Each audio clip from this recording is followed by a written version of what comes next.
Hello बच्चों, स्वागत है आपका हमारे YouTube channel Pandey education point में। तो बच्चों, आज हमें इसमें टॉपिक पढ़ना है क्लास 11 ऑर्गेनिक केमिस्ट्री। तो ऑर्गेनिक केमिस्ट्री में हम क्या क्या चीज़ें देखेंगे।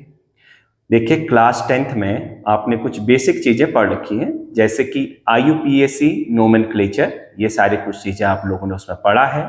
कुछ रिएक्शंस भी पढ़ी हैं। तो यहाँ पर हम बेसिक से पढ़ेंगे ऑर्गेनिक केमिस्ट्री को, जिसे हम नेम देते हैं जनरल ऑर्गेनिक केमिस्ट्री GOC। तो इसमें क्या क्या होता है, किसे हम ऑर्गेनिक केमिस्ट्री बोलते हैं। देखिए, हमारे पास कंपाउंड्स आते हैं। कंपाउंड्स को हम दो पार्ट्स में डिवाइड करते हैं। तो फर्स्ट नंबर होते हैं ऑर्गेनिक कंपाउंड्स, सेकेंड नंबर होते हैं इनऑर्गेनिक कंपाउंड्स। ऑर्गेनिक कंपाउंड्स का मतलब है जिसे हम लिविंग सोर्सेज से ऑब्टेन कर सकते हैं, और जिसे हम नहीं कर सकते वो हमारे पास है इनऑर्गेनिक कंपाउंड्स। तो जब organic chemistry, organic compounds discover हुए, तो उसके लिए कुछ हमारे पास कहां कहां पर होती हैं, जैसे हमारे प्रोटीन से हैं, कार्बोहाइड्रेट से हैं, और DNA, RNA, ये सब हमारे पास एक कंपाउंड से हैं। और इनके लिए सबसे पहले कुछ थ्योरी आई, क्योंकि जब एलिमेंट डिस्कवर हुए थे उससे पहले ये देखा गया, कंपाउंड से जब बन रहे थे तो उससे पहले, जब ये हम ऑर्गेनिक केमिस्ट्री, जो ऑर्गेनिक कंपाउंड्स है, इनकी बातें हम कर रहे हैं 200 ईयर पहले, ये कॉन्सेप्ट हमारे पास ये है। तो उस समय ये बोला गया कि जो ऑर्गेनिक कंपाउंड्स होते हैं उसे हम केवल लिविंग सोर्सेज से ही ऑब्टेन कर सकते हैं, प्लांट्स और एनिमल से। इसे हम नॉन लिविंग सोर्सेज से, मतलब जैसे कि लेबोरेटरी में फॉर्म नहीं कर सकते, लेबोरेटरी में नहीं बना सकते।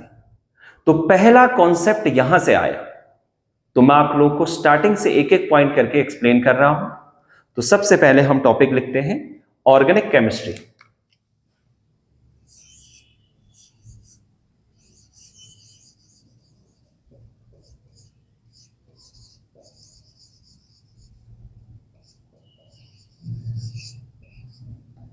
ऑर्गेनिक केमिस्ट्री में हम ये देखेंगे कि जो कंपाउंड्स हैं वो दो टाइप्स के हैं, इनऑर्गेनिक और ऑर्गेनिक। और यही हमारे पास, ये क्लास 11th का हम देख रहे हैं अभी, क्लास 11th, और ये हमारे पास अंडर आती है GOC में, जनरल ऑर्गेनिक केमिस्ट्री। तो इसे हम पूरा टॉपिक को एक्सप्लेन करेंगे, GOC को। अब इसी में आता है हमारे पास सबसे फर्स्ट नंबर कंपाउंड्स।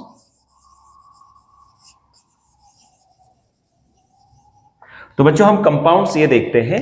कंपाउंड्स हमारे पास क्या होते हैं, when two or more than two elements are combined together in a definite proportion by mass, तो उसे हम बोलते हैं compounds. Compounds are divided into two parts, first number organic and second number inorganic.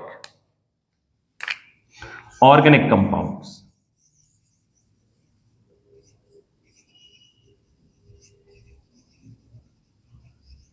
तो ऑर्गेनिक कंपाउंड्स हमारे पास होते क्या है, it is obtain from living sources. इसे हम हमेशा लिविंग सोर्सेस से ही ऑब्टेन करते हैं।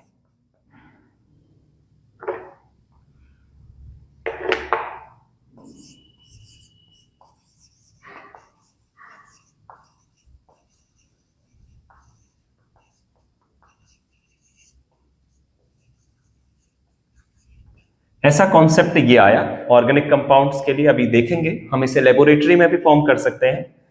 तो दूसरा हमारे पास है inorganic compounds, it is obtain from non living sources. Inorganic compounds,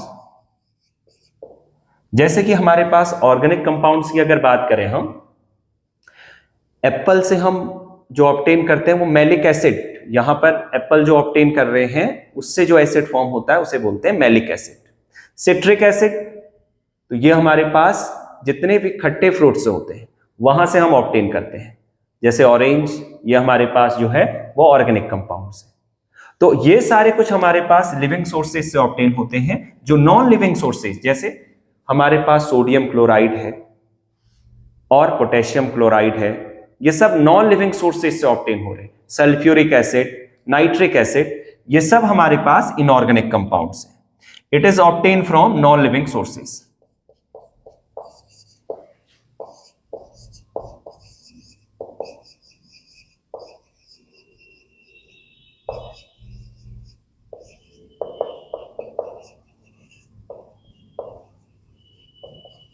non living sources. जिसे हम नॉन लिविंग सोर्सेस से ऑब्टेन करते हैं वो हमारे पास होती है यहां पर इनऑर्गेनिक कंपाउंड्स। चलो बच्चे अब इसी में आगे देखते हैं हम कुछ यहां पर थ्योरी आई। क्या क्या थ्योरी आई ये मैंने क्या बताया कि जो हमारे पास ऑर्गेनिक कंपाउंड्स फॉर्म हुए तो उस समय जो बातें बताई गई, क्योंकि उस समय ये बता था कि जो सबसे फर्स्ट नंबर थ्योरी आई वो थी वाइटल फोर्स थ्योरी, और वो बर्जिलियस साइंटिस्ट था। तो उन्होंने ये बताया कि जो कंपाउंड्स होते हैं ऑर्गेनिक कंपाउंड्स ये सिर्फ लिविंग सोर्सेस से ऑब्टेन करते हैं, लिविंग सोर्सेस से ऑब्टेन होते हैं, और इनमें कुछ अपना एक इंटरनल एक इंपॉर्टेंट वाइटल फोर्स रहता है। एक इसमें क्या है, इंटरनल जो है इनके पास ऑर्गेनिक कंपाउंड्स के पास जिसे हम लिविंग सोर्सेस से ऑब्टेन कर रहे हैं एक इंपॉर्टेंट फोर्स है, मिस्टीरियस फोर्स है। ये वाइटल फोर्स थ्योरी ने बताया था। तो फर्स्ट नंबर लिखते हैं वाइटल फोर्स थ्योरी।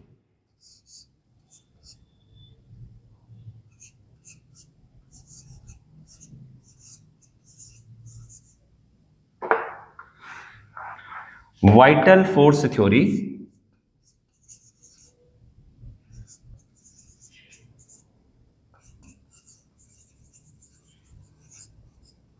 और वाइटल फोर्स थ्योरी जो बताई थी किसने दी थी, बर्जिलियस ने दी थी।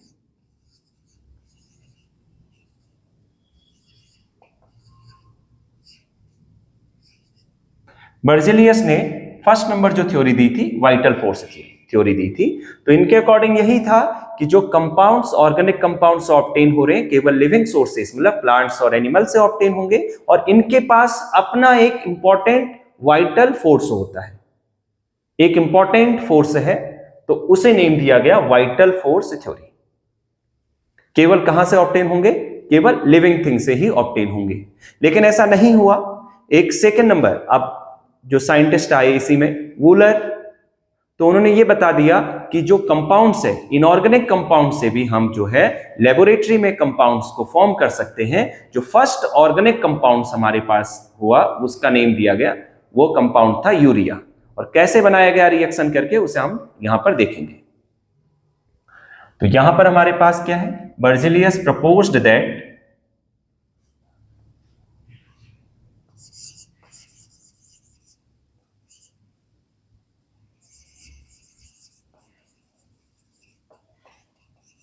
the synthesis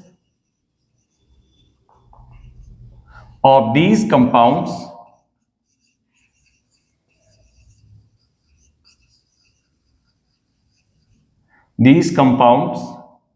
within plants and animals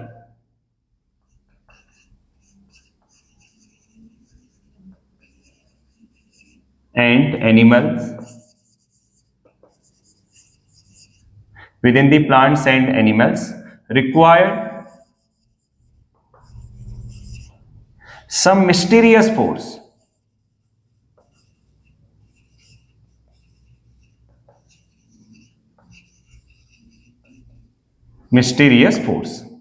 तो ये बताया गया वाइटल फोर्स थ्योरी में जो हमारे पास कंपाउंड्स हैं ऑर्गेनिक कंपाउंड्स उन्हें केवल एक हम लिविंग सोर्सेज से ही ऑब्टेन कर सकते हैं जिनके पास एक अपना वाइटल फोर्स होता है।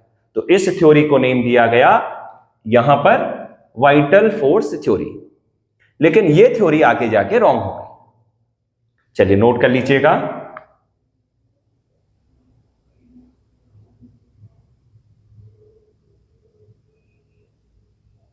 चलिए अब इसी में हम देखते हैं सेकंड नंबर।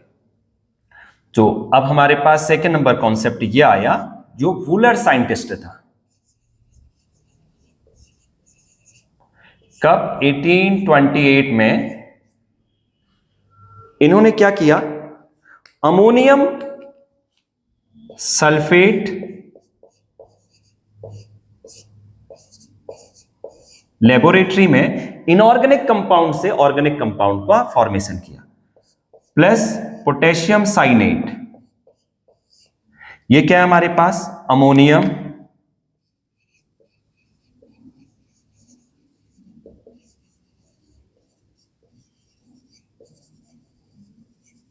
सल्फेट और ये है पोटेशियम साइनेट।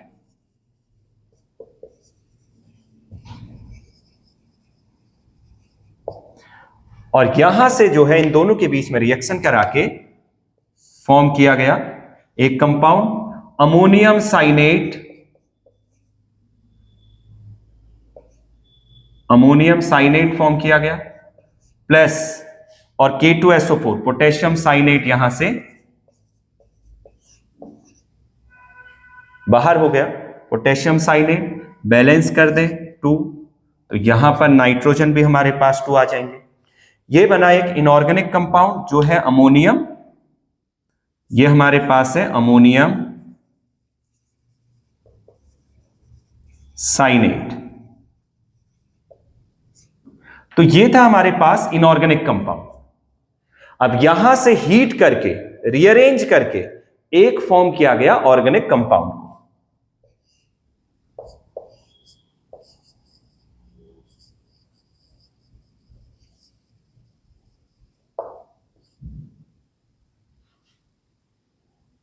तो यहां से बनाया गया ऑर्गेनिक कंपाउंड NH2CONH2।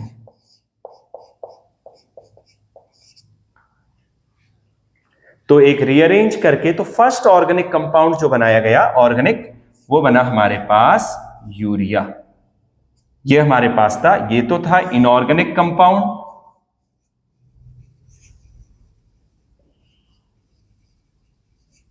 और यहां से जो फर्स्ट ऑर्गेनिक कंपाउंड वो हमारे पास क्या है, यूरिया। ये क्या हमारे पास यूरिया है। चलिए नोट कर लीजिएगा।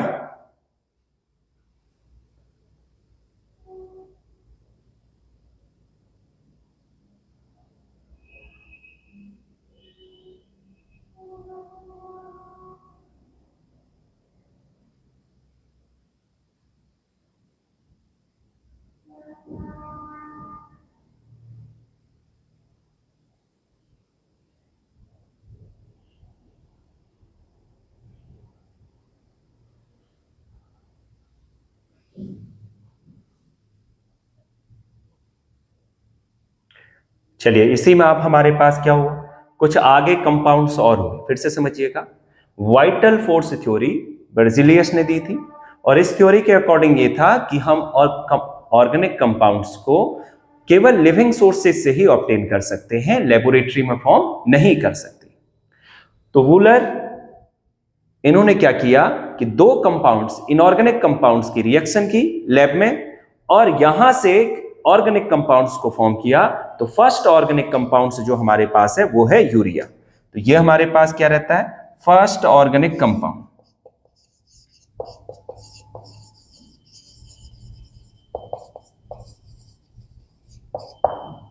तो ये हमारे पास है फर्स्ट ऑर्गेनिक कंपाउंड, इसे हम नेम देते हैं यूरिया, जो लैब में फॉर्म किया गया। अब इसी में कोलवे एक साइंटिस्ट थे, आगे जो है उन्होंने क्या किया, कार्बन हाइड्रोजन ऑक्सीजन को मिला के एसिडिक एसिड का फॉर्मेशन किया लैब में ही। साथ साथ में नोट भी करते चलिएगा आप लोग।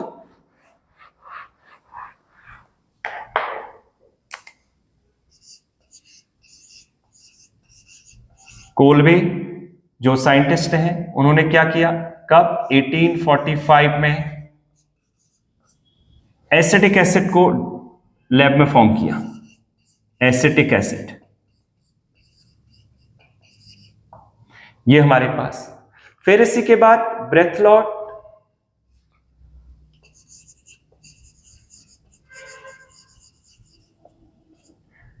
कब 1856। तो इन्होंने क्या किया, मीथेन कंपाउंड को फॉर्म किया। ये कंपाउंड हमारे यहां से देखे गए यहां पर ऑर्गेनिक कंपाउंड्स में। तो इससे एक न्यू डेफिनेशन बन गई ऑर्गेनिक कंपाउंड्स की। तो जो हमारे पास ऑर्गेनिक केमिस्ट्री क्या है कि एक compounds of hydrocarbon and its derivative. Hydrocarbon का मतलब क्या होता है, the compounds are formed by carbon and hydrogen only. जो कार्बन हाइड्रोजन उसे बोलते हैं हाइड्रोकार्बन, और उसके डेरिवेटिव को ही यहां से हमने नेम दिया गया ऑर्गेनिक केमिस्ट्री। तो यहां से एक मॉडर्न डेफिनेशन आई ऑर्गेनिक केमिस्ट्री की। क्या आई, the compounds of hydrocarbon and its and their derivatives. तो यहां पर हम इसे बोलते हैं, यहां पर डेफिनेशन ऑफ ऑर्गेनिक कंपाउंड्स। चलिए इसे नोट कर लीजिएगा।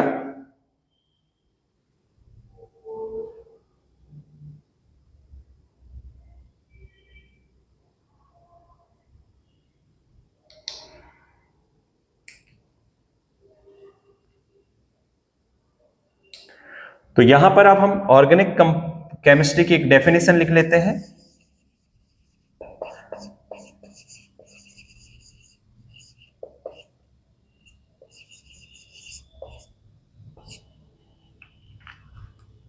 तो क्या हमारे पास देखना,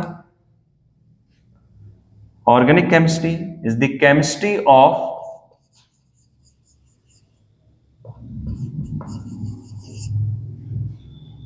केमिस्ट्री ऑफ हाइड्रोकार्बन्स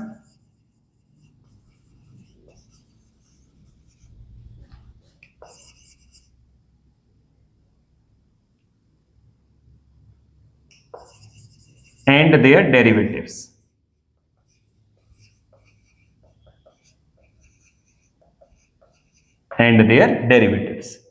तो ये हमारे पास ऑर्गेनिक केमिस्ट्री की एक मॉडर्न डेफिनेशन होगी।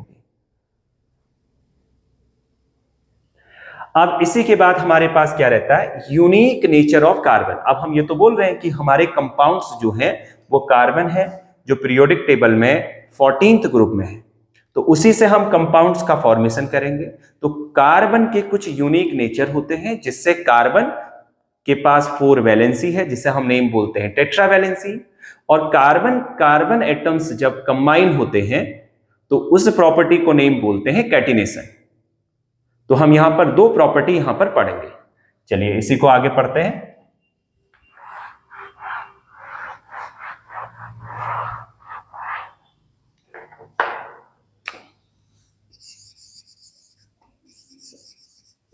Unique nature of carbon.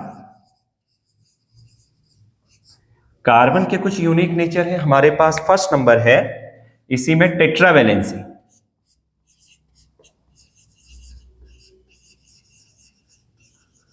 Tetra मतलब 4 वैलेंसी होती है कार्बन की। इलेक्ट्रॉनिक कॉन्फ़िगरेशन कार्बन का है 1s2 2s2 2p2। तो यहां पर हमारे पास वैलेंसी क्या रहेगी, 4 रहेगी। तो कार्बन के पास 4 वैलेंसी है, तो कार्बन में बहुत ही स्मॉल टेंडेंसी होती है आयोनिक बॉन्ड फॉर्मेशन करने की, और लार्जर टेंडेंसी रहती है शेयरिंग ऑफ इलेक्ट्रॉन, मतलब कोवैलेंट कंपाउंड्स। क्योंकि कोई भी कंपाउंड्स में 100% एक प्रॉपर्टी नहीं होती, कुछ प्रॉपर्टी अगर कोवैलेंट की है तो कुछ आयोनिक भी होगी। तो इसमें क्या रहता है, जो कार्बन मॉलिक्यूल है ये covalent bond sharing of electron करके एक अपने स्ट्रक्चर को, ऑक्टेट को कंप्लीट करता है। अब क्यों करता है ऐसा देखना, क्योंकि कार्बन का स्मॉल साइज होता है, न तो ये 4 इलेक्ट्रॉन को गेन कर सकता है, नहीं लूज कर सकता है। तो कार्बन कभी भी C4 पॉजिटिव C4 नेगेटिव ये फॉर्म नहीं करता। क्यों नहीं करता, क्योंकि यहां पर लो टेंडेंसी जो है, लो आयनाइजेशन, यहां पर क्या स्मॉल साइज है इसका सबसे पहले, जिसकी वजह से इसमें यहां पर लो आयनाइजेशन एंथैल्पी, मतलब इलेक्ट्रॉन को लूज कराने के लिए, गेन करने के लिए लो इलेक्ट्रॉन गेन एंथैल्पी।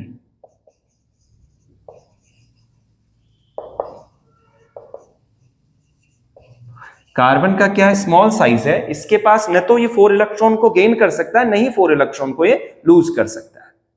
तो ये सिर्फ क्या करेगा, यहां से कार्बन शेयरिंग ऑफ इलेक्ट्रॉन करके कोवैलेंट बॉन्ड का फॉर्मेशन करेगा। कार्बन में 4 इलेक्ट्रॉन है, तो ये 1 2 3 4। तो यहां पर हमारे पास हाइड्रोजन 1, तो ये क्या कर रहा है, यहां से शेयरिंग ऑफ इलेक्ट्रॉन कर रहा है। ये हमारे पास है।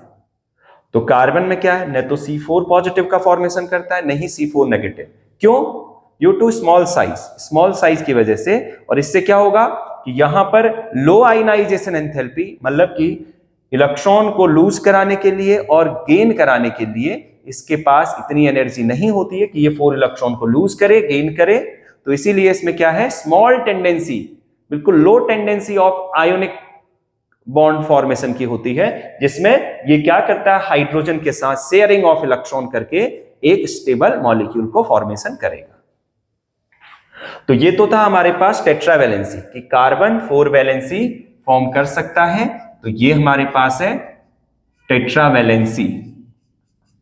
अब इसी के बाद आता है कैटिनेशन, सेकेंड नंबर प्रॉपर्टी।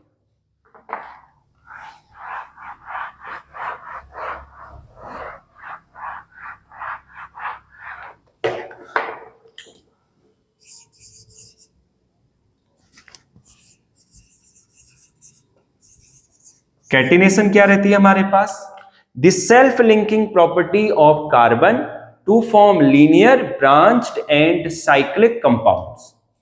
तो क्या हमारे पास देखना, the self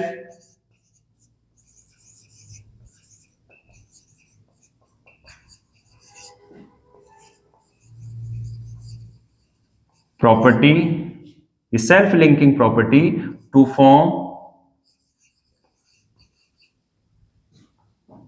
linear branched and cyclic structure, compounds भी बोल सकते हैं, साइक्लिक कंपाउंड्स। तो ये क्या बना सकता है, लीनियर ब्रांच्ड और साइक्लिक कंपाउंड्स को फॉर्म कर सकता है। देखो कार्बन कार्बन के साथ ऐड होगा इस ढंग से, ये देखिए, और कार्बन के साथ देखो क्या है, 4 वैलेंसी टेट्रावैलेंसी है, और कार्बन जो है ब्रांच चेन का भी फॉर्मेशन कर सकता है, क्योंकि उसके पास अपना एक यूनिक नेचर है, जिसे बोलते हैं कैटिनेशन। कार्बन साइक्लिक फॉर्म भी बना सकता है,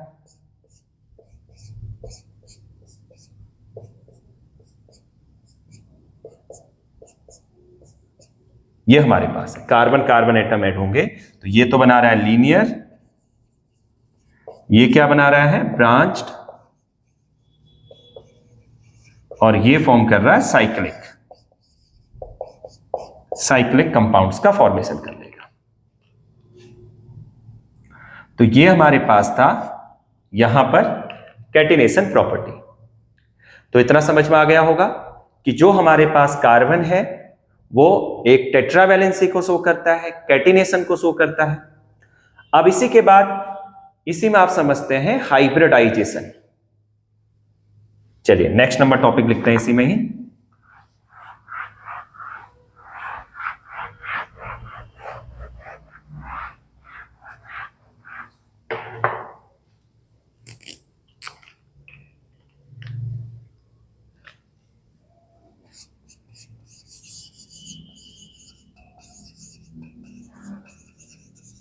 Hybridization and shapes of molecules, ये हमारे पास टॉपिक है। हाइब्रिडाइजेशन का मतलब क्या होता है, इंटरमिक्सिंग ऑफ एटॉमिक ऑर्बिटल्स, तो उसे बोलते हैं हाइब्रिडाइजेशन। तो ऑर्गेनिक कंपाउंड्स में यहां पर हम जो हाइब्रिडाइजेशन वो देखेंगे, वो कितना देखेंगे, sp sp2 और sp3, केवल यही रहेगा, क्योंकि कार्बन में केवल p ही ऑर्बिटल होता है। तो जब भी हमारे पास sp आएगा तो इसकी शेप क्या रहती है, लीनियर, और जहां पर हमारे पास sp2 रहेगा वहां पर रहेगी शेप ट्राइगोनल प्लेनर।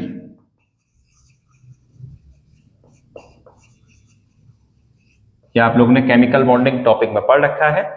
और sp3 है तो ये रहता है टेट्राहेड्रल। जब लीनियर स्ट्रक्चर फॉर्म करेगा तो एंगल होता है 180 डिग्री, जब ट्राइगोनल प्लेनर फॉर्म करता है तो 120 डिग्री, और टेट्राहेड्रल में होता है 109.5 डिग्री। यह हमारे पास रहता है। अब यहीं पर हम दो बॉन्ड भी पढ़ते हैं, तो इसी में हम कैसे सिग्मा और पाई बॉन्ड को फाइंड करेंगे वो भी चेक करेंगे, और किस ढंग से हम इसमें यहां पर कौन सा हाइब्रिडाइजेशन है ये हम चेक करेंगे। चलिए इसी को आगे समझते हैं। सपोज हमारे पास एक, हम यहां पर मॉलिक्यूल लेते हैं CH4।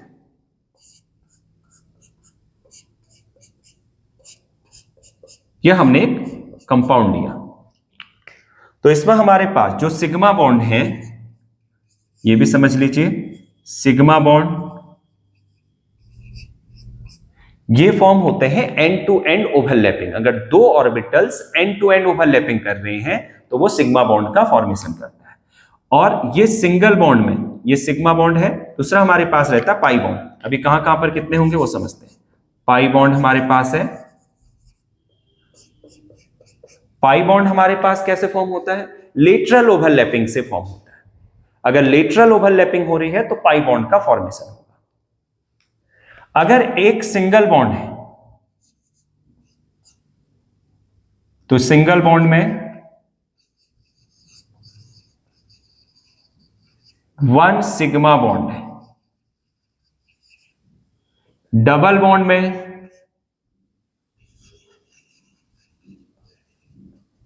1 sigma and 1 pi bond है, और ट्रिपल बॉन्ड में हमारे पास है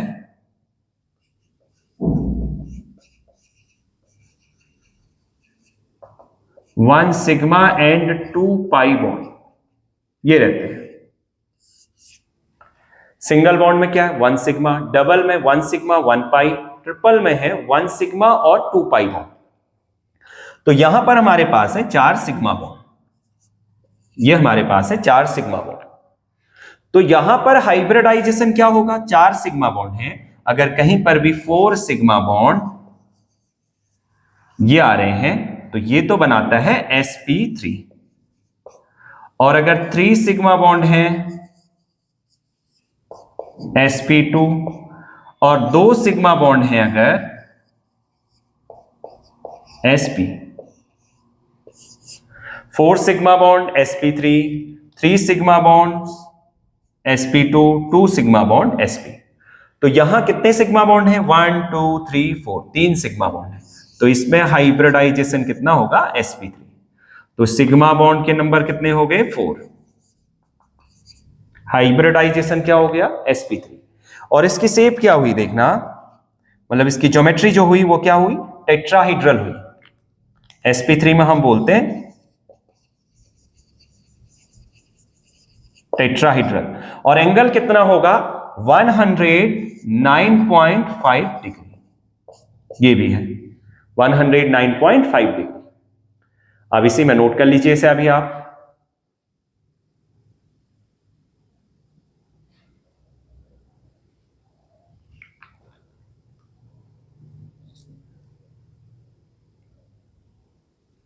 इसी में आगे समझते हैं।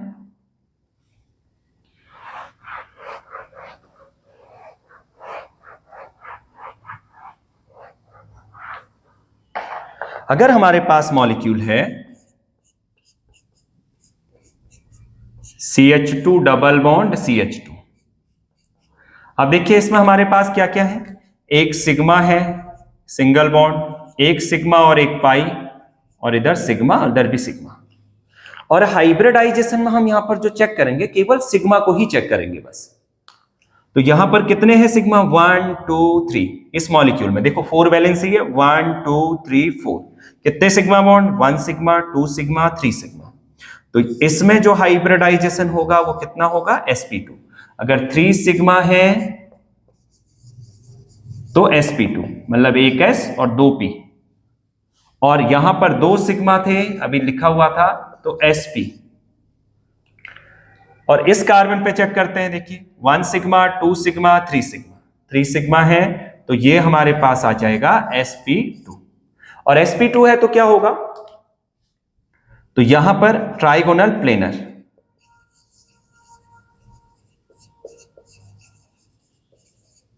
और एंगल कितना रहेगा 120 डिग्री, ये रहेगा।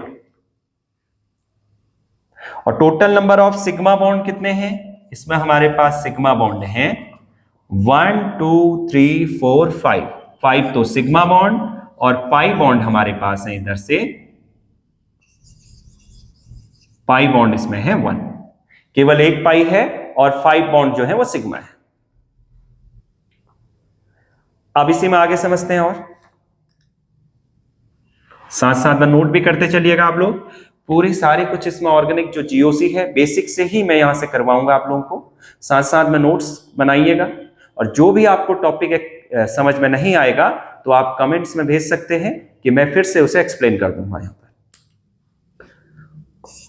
तो CH ट्रिपल बॉन्ड CH, तो यहां पर जो हमारे पास सिग्मा बॉन्ड है वो कितने हैं देखिए, ट्रिपल बॉन्ड में एक सिग्मा और 2 पाई बॉन्ड रहते हैं।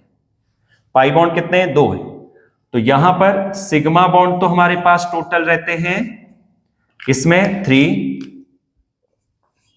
और पाई कितने हैं, केवल 2 पाई हैं इसमें, 2 पाई बॉन्ड। ट्रिपल बॉन्ड में 1 सिग्मा 2 पाई।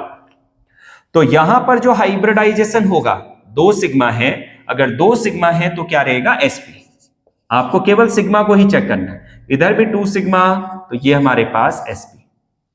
तो sp है तो क्या होगा, लीनियर। तो ये क्या फॉर्म करेगी ज्योमेट्री को, लीनियर ज्योमेट्री फॉर्म करेगा। Angle 180 degree. इसी ढंग से कुछ मॉलिक्यूल और लेते हैं इसमें हम।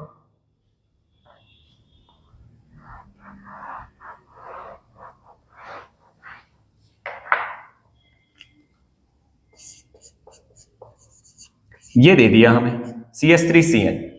तो क्या करेंगे, सबसे पहले स्ट्रक्चर को ओपन करेंगे। CH3 कार्बन अभी हमने पढ़ा है 4 वैलेंसी शो करता है, और कार्बन कार्बन के साथ ही बॉन्ड बनाएगा क्योंकि कैटिनेशन प्रॉपर्टी है। तो फिर इसके बाद मॉलिक्यूल आ सकता है ये हमारे पास नाइट्रोजन, क्योंकि 4 है तो 1 2 3 4 इसमें आ जाएगा ट्रिपल बॉन्ड। तो अब हमारे पास इसमें सिग्मा बॉन्ड कितने आ रहे हैं, 1 2 3 4, 4 सिग्मा है। 4 सिग्मा है तो क्या हुआ इसका मीनिंग, sp3। और यहां पर हमारे पास 1 सिग्मा और 2 पाई, तो हमें केवल सिग्मा को चेक करना है। तो इसमें 2 सिग्मा है तो इसका मीनिंग है sp। इसमें देखिएगा 1 2 3 4 sp3, ये दोनों के लिए है क्योंकि शेयरिंग हो रही होगी दोनों में। तो ये 1 2 3 4, तो इस सिग्मा को हम यहां पर हाइब्रिडाइजेशन इसको इसके लिए भी काउंट करेंगे। 1 सिग्मा 2 सिग्मा, तो क्या आया, sp। तो यहां पर सिग्मा बॉन्ड कितने हैं, सिग्मा बॉन्ड है 1 2 3 4 5 सिग्मा बॉन्ड। पाई बॉन्ड क्या है, कितने हैं, 2 पाई बॉन्ड है, ये हमारे पास है। इसी ढंग से आगे समझते हैं, नोट भी करते चलिएगा।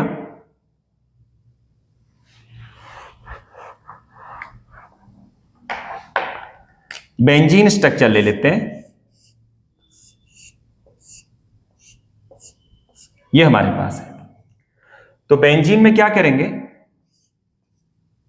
ओपन करेंगे सबसे पहले स्ट्रक्चर को।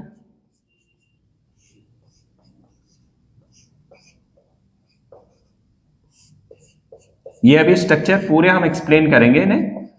ये हमारे पास बेंजीन है, आप लोगों को पता भी होगा। अल्टरनेट फॉर्म में डबल बॉन्ड होते हैं इसमें, ये double single double single double single. अब इसमें हम चेक करते हैं, ये हमारे पास 1 सिग्मा 2 सिग्मा 3 सिग्मा और 1 पाई।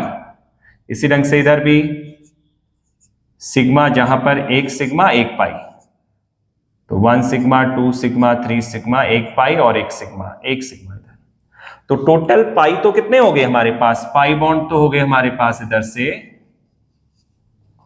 1 2 3 पाई है। सिग्मा कितने हैं, सिग्मा बॉन्ड 1 2 3 4 5 6 7 8 9 10 11 12, तो सिग्मा हमारे पास है 12। अब इनमें अगर हाइब्रिडाइजेशन की बात करें तो इसमें कितने सिग्मा है, 1 2 3, तो 3 सिग्मा है तो ये क्या हुआ, sp2 हाइब्रिडाइज्ड होगा। इधर भी देखिए 1 2 3, तो ये भी क्या होगा, sp2 हाइब्रिडाइज्ड होगा।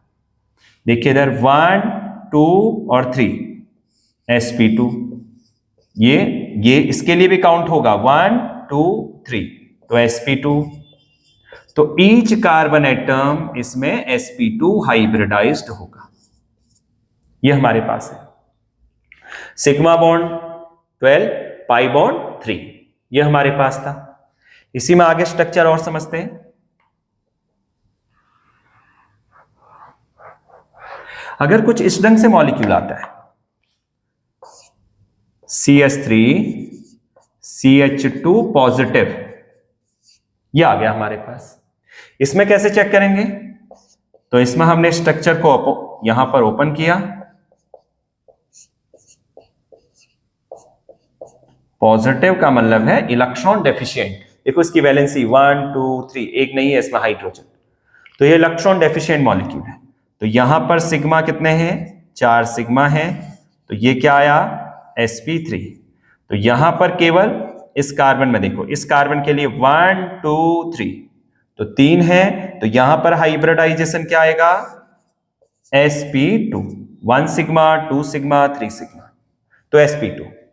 तो सिग्मा कितने हो गए हमारे पास? सिग्मा बॉन्ड 4 सिग्मा बॉन्ड, पाई कितने हैं? सॉरी, पाई बॉन्ड तो इसमें है नहीं, पाई बॉन्ड हो गए 0, पाई बॉन्ड नहीं है तो ये 0 हो गया। चलिए नोट कर लीजिएगा।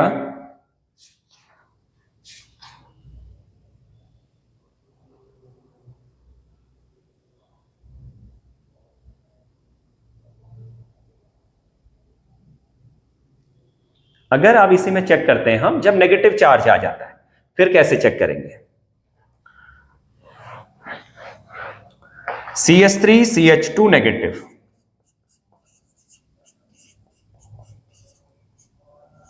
ये हमारे पास है। तो यहां पर क्या रहेगा? कार्बन ओपन करेंगे स्ट्रक्चर, तो इस नेगेटिव का मतलब होता है इसमें इलेक्ट्रॉन का बढ़ना, मतलब इसमें 2 इलेक्ट्रॉन है यहां पर ऐसे। तो यहां पर तो हम क्या देखेंगे? 1 2 3 4, मतलब 4 सिग्मा बॉन्ड है, तो ये क्या होगा? ये हमारे पास sp3, ये कार्बन एटम sp3 हाइब्रिडाइज्ड होगा। सेकेंड नंबर के लिए देखते हैं, 1 सिग्मा 2 सिग्मा 3 और एक लोन पेयर। तो क्या करते हैं, जहां पर लोन पेयर होगा तो hybridisation equals to bond pair plus lone pair. Bond कितने हैं? देखो 1 2 3, 3 बॉन्ड है। एक क्या है इसमें? नेगेटिव चार्ज, लोन पेयर है, मतलब एक पेयर है यहां पर 3 1 4, तो यहां पर क्योंकि एक बॉन्ड का फॉर्मेशन कर सकता है तो 4 हो गया।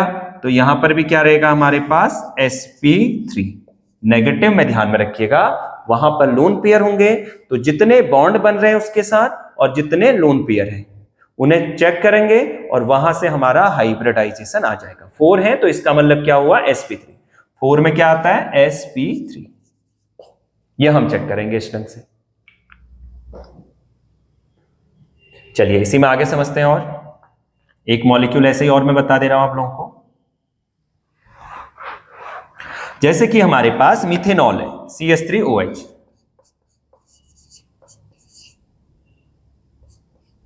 CH3OH, इसे ओपन करें स्ट्रक्चर को, CH3 हाइड्रोजन 1 ऑक्सीजन फिर हाइड्रोजन। तो यहां पर हमारे पास 4 सिग्मा बॉन्ड हैं, तो ये क्या होगा? sp3 हाइब्रिडाइज्ड होगा। और यहां पर 2 सिग्मा है और इसमें क्या होगा हमारे पास? ऑक्सीजन में 1 2